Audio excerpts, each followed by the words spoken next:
धर्मारण्य तीर्थ क्षेत्र बिहार में है। स्कंद पुराण में वर्णित मंत्र है जो हम आपको समझाया। जी जी जी। जी तो ये हमारे सनातन तीर्थ हैं। 96 करोड़ से ऊपर है हमारे सनातन तीर्थ। उत्तरायण ने यहाँ पे त्रिपुंडी श्राद्ध की थी, गिरवंदी गुरुकल्पी का। सुनिए, और 96 करोड़ तीर्थ छोड़ के इधर उधर मत्थे फोड़ने से अच्छा है अपने सनातन तीर्थों में। यहाँ त्रिपिंडी श्राद्ध किया गया था। ये तो सब बोल देते हैं स्वच्छता नहीं है, लेकिन उसके अंदर योगदान नहीं देते हैं। दान देंगे गैर हिंदू तीर्थों में और अपेक्षा रखेंगे। त्रिपुंडी श्राद्ध का यहाँ पर स्थान है। जी प्रभु जी, यहाँ त्रिपुंडी श्राद्ध का स्थान है। जी जी जी। दया जी में 54 वेदी में 1 वेदी 3 वेदी बोधगया में है। सरस्वती, मातंगवापी और धर्मारण्य। जी, और यहाँ पे धर्मारण्य क्षेत्र में सरस्वती नदी भी है। जी बगल में है। अच्छा। अभी जाएंगे बाबू, दर्शन कराएंगे आपको। जी जी जी, स्पर्श कराएंगे जल का। बहुत बढ़िया, बहुत बढ़िया। अभी देखिए हनुमान जी आगे आगे आए थे यहाँ। हाँ उनका हाँ। भी मंदिर वहाँ बना। अच्छा, हनुमान जी का मंदिर भी है। आगे आगे हनुमान जी आए थे यहाँ। जरासंध आने नहीं देता था ना, तो आगे आगे हनुमान जी आए थे। पौराणिक चिन्ह हैं हमारे सारे। कितना सुंदर शिवलिंग है। स्वयं धर्मेश्वर महादेव प्रकट हुए हैं। ये स्वयंभू, ये शिवलिंग जो आगे है, इसमें छोटे से आगे है। नहीं, छोटे से आगे नहीं, बड़े से होना है। ये बड़े वाले हैं। ये स्वयंभू शिवलिंग है। ये स्वयंभू शिवलिंग किस नाम से विख्यात हैं? ये धर्मेश्वर महादेव से। धर्मेश्वर महादेव। वाह, इन्हीं के नाम से जो है पूरे नाम धर्मारण पड़ा। अच्छा जी। आपका शुभ नाम क्या? शुभ नाम आपने बताया? नीरज शास्त्री। अच्छा अच्छा, ब्राह्मण है आप? हमारे पूर्वजों को यहाँ पे जी। क्रौंच द्वीप से बुला कर करके यहाँ पे स्थित उच्चशील ग्राम में हम्म। किए थे सन 1905 में। स्वयंभू शिवलिंग है धर्मेश्वर के नाम से। वाह,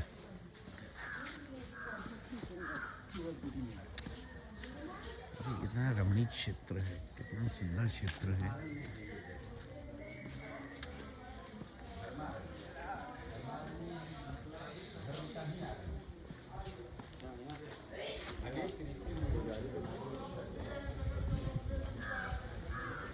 क्या सुगंध है यहाँ पे, क्या आनंद है यहाँ पे। आनंद।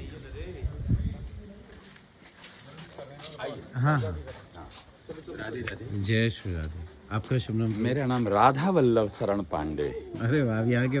मैं यहाँ का पुरोहित हूँ। अरे जी, प्रणाम स्वीकार करें। हाँ जी। आप कहाँ से हैं? उत्तर प्रदेश। उत्तर प्रदेश में कहाँ से? उत्तर प्रदेश में मैं अभी आपको सारा परिचय दूंगा। सनातन गुरुकुल संस्था से हैं हम लोग। कहाँ पे? सनातन गुरुकुल जो है ये संस्था है, पूरे विश्व पटल पे ही है ये। अच्छा अच्छा। लेकिन आज धरातल पे अगर हम सनातन गुरुकुल की बात करें तो हमारे कोई आश्रम या कोई इस तरीके की व्यवस्था नहीं है, लेकिन ऑनलाइन में हमारे सारे कोर्सेज उपलब्ध हैं। अच्छा अच्छा। ऑनलाइन में जितने वेद पुराण ग्रंथ हैं अच्छा। यहाँ से हमारे निःशुल्क में उपलब्ध होते हैं, और उनकी शिक्षाएं भी ऑनलाइन क्लासेस ही हैं। अच्छा। सब कुछ ऑनलाइन है। अरे वाह, ऑनलाइन ही। आज तो धरातल पे यहाँ के करना। बारे में थोड़ा जान लेते हैं। आप- बुला लीजिए, आप बताइए। बुला लीजिए उन लोगों को, वो लोग भी सुन ले। आइए आइए, आप सब लोग भी आ जाएं। आ जाए, आ जाए, आ जाए।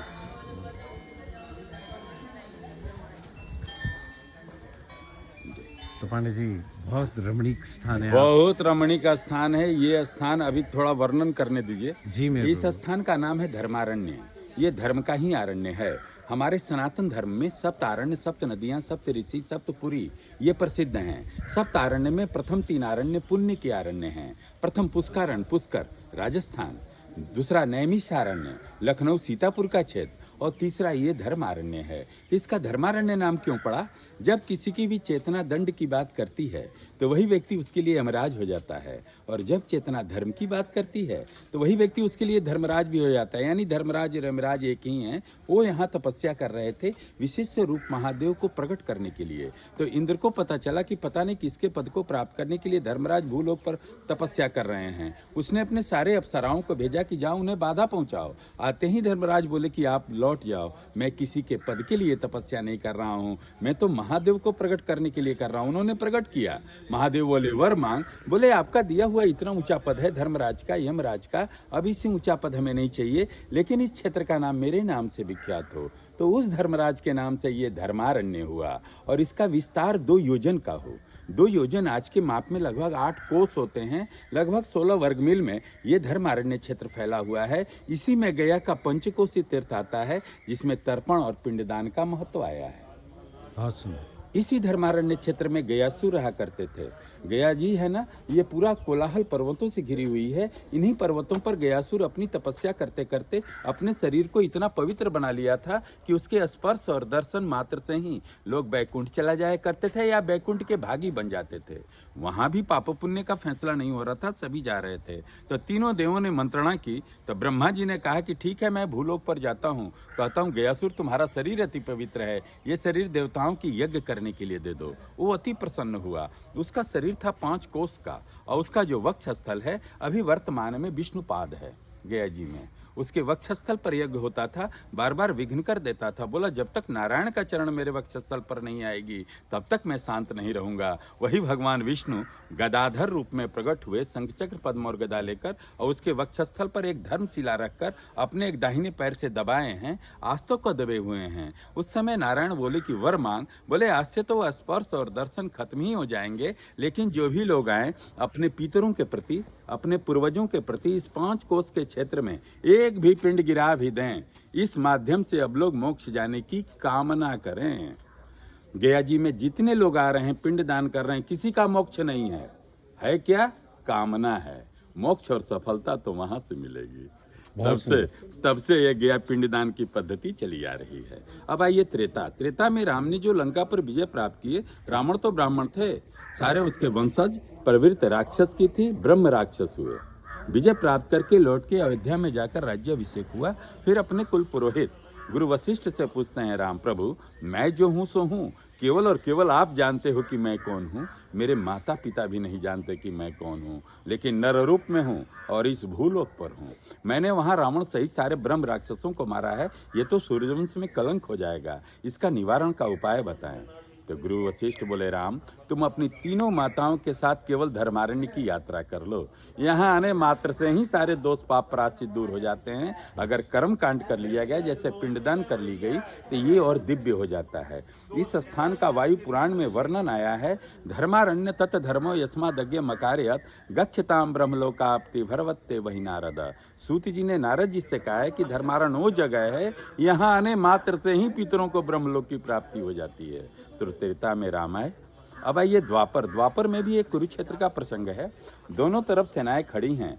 भगवान कृष्ण समझते थे कि जब तक आचार्यों कौरवों के तरफ हैं, मैं युद्ध नहीं जीत सकता, इनको शांत किया जाए। तो इनको शांत करने के लिए एक युक्ति बोले, अश्वस्थामा हतः नरो वा कुंजरो वा। अश्वस्थामा नाम की हाथी मारी गई, या आचार्यों के पुत्र, ये कौन बोलेगा?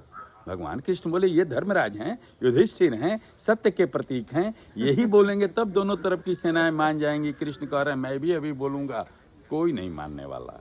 जैसे ही धर्मराज बोले, अश्वस्थामा हतः नरा, नरा पर जैसे आए, इसके लिए कृष्ण तैयार थे। वो तुरंत 5 जन शंख ध्वनि कर दी, इसके साथ सारे पांडव शंख ध्वनि करने लगे, बाकी के सब सुनाई नहीं पड़े। आचार्य समझे मेरा पुत्र मारा गया, क्योंकि ये धर्मराज बोल दिए। अपना धनुष्मान रथ पर रखकर पुत्र शोक में धरती पर बैठ गए। तब तक द्रौपदी का भाई धृष्टद्युम्न उनका सर कत्ल कर दिया। महाभारत के बाद भगवान कृष्ण बोले, युधिष्ठिर वो तुम्हारे गुरु भी थे और ब्राह्मण भी, तो तुम्हारे खानदान को गुरुदोष और ब्रह्मदोष लगा, इसकी प्रायश्चित होनी चाहिए। इसके प्रायश्चित के लिए तुम्हें 3 राजसूय यज्ञ करने पड़ेंगे। प्रथम कुरुक्षेत्र में ही हुआ जहाँ युद्ध हुआ, दूसरा हस्तिनापुर जहाँ पांडवों का राजमहल था, और तीसरा इस धर्मारण्य में हुआ है। ये जो बिल्डिंग है पूरा यज्ञशाला है, और बीच में धर्मराज युधिष्ठिर जी का अष्टवृत्ताकार हवन कुंड है। उस समय यहाँ पर 1.25 लाख मन आहुति पड़ी। तो गया श्राद्ध के अंतर्गत तीसरे दिन का पिंडदान भी यहाँ का है। गया जी में 45 वेदियाँ हैं, 45 वेदियों में 17 दिन का श्राद्ध होता है, लेकिन उसमें तीसरे दिन का पिंडदान यहाँ का है। जैसे आश्विन, पितृपक्ष, कृष्ण पक्ष, तृतीया, भारत और विश्व से लोग आकर बैठकर यहाँ पिंडदान करते हैं। ऐसे तो सालों भर होती है यहाँ, लेकिन वो पितृपक्ष की विशेष तिथि है। जगह छोटी पड़ जाती है, लोग नदी के किनारे बैठ जाते हैं। यहाँ कहीं भी बैठकर पिंड कर करके धर्मराज युधिष्ठिर के हवन कुंड में पिंडों का विसर्जन कर देने से यदि उनके पितर अभी भी दोष पाप प्रायश्चित में पड़े हुए हों तो उनको वैकुंठ प्राप्त होता है। ऐसे मेरे शास्त्रों की मान्यता है। गरुड़ पुराण में लिखा है प्रभु, गरुड़ पुराण में लिखा है।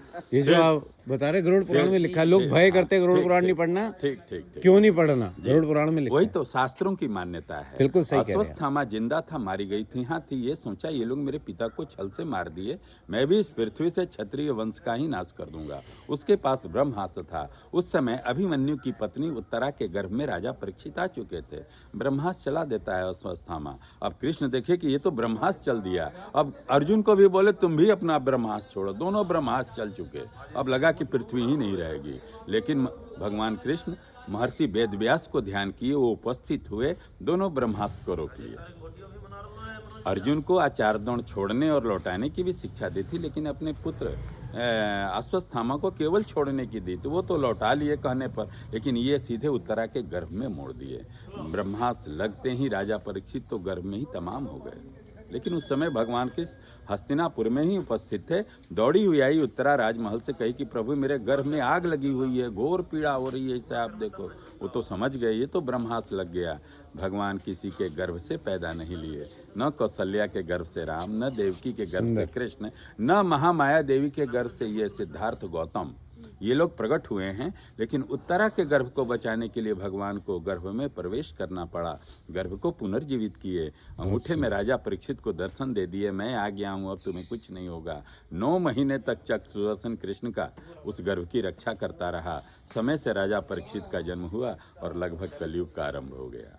लेकिन भगवान अपने ऊपर कुछ नहीं लेते। यहाँ आकर उत्तरा से गर्भवंती गुरु तल्पिका त्रिपिंडी श्राद्ध करवाए। यहाँ एक त्रिपिंडी श्राद्ध भी होती है। 3 गुणों की श्राद्ध है, सात्विक, राजस और तामस, विष्णु, ब्रह्म और रुद्र। ये गुण आप में भी हैं, मेरे में भी हैं। जो व्यवहार में दिखाई देता है वही उसका प्रबल होता है। जैसे मैं बोल रहा हूँ, आप लोग सुन रहे हैं, ये सात्विक प्रवृत्ति हुई। बोलते बोलते आपने कहा पंडित जी पहले जलपान वगैरह कर लिया जाए तब बातें होंगी, ये राजसी प्रवृत्ति हुई। तामसी प्रवृत्ति, पंडित जी हम बहुत दूर से आए हैं, जाना भी है, ठंडी की समय है। जब व्यक्ति अकाल मृत्यु से गुजरता है या स्वाभाविक मृत्यु से या आकस्मिक मृत्यु से, अगर या मिसकैरेज क्यों न हो गया हो बार बार, अगर उसकी गति नहीं हुई तो इसी तीनों गुणों के प्रेत योनि में चला जाता है। तो यहाँ त्रिपिंडी श्राद्ध के माध्यम से उनका निवारण हो जाता है। तो इसमें जिनको संतान नहीं होते हैं, जिनको विवाह नहीं होता है, जिनका पितृदोष है, अनेक प्रकार का पितृदोष, भूत प्रेत पकड़े हुए हैं, तो यहाँ त्रिपिंडी श्राद्ध के माध्यम से उनका निवारण हो जाता है। वो अरहट कूप है, उसका नारियल और पिंड उस कूप में जाता है, ये शेड के नीचे जो है। जी जी जी, अभी वहाँ पे दर्शन किए। इस कलयुग में भी सिद्धार्थ गौतम अनेक जगह तपस्याएं करते करते थक गए थे, कहीं ज्ञान नहीं मिल रहा था। आखिर कारण क्या था? इनके जन्म के 7 दिन के बाद ही इनकी माँ महामाया देवी की मृत्यु हो गई थी। अकाल मृत्यु तो हो गई ना, पितृदोष तो आया ना। पितृदोष तो राम जी को भी नहीं छोड़ा।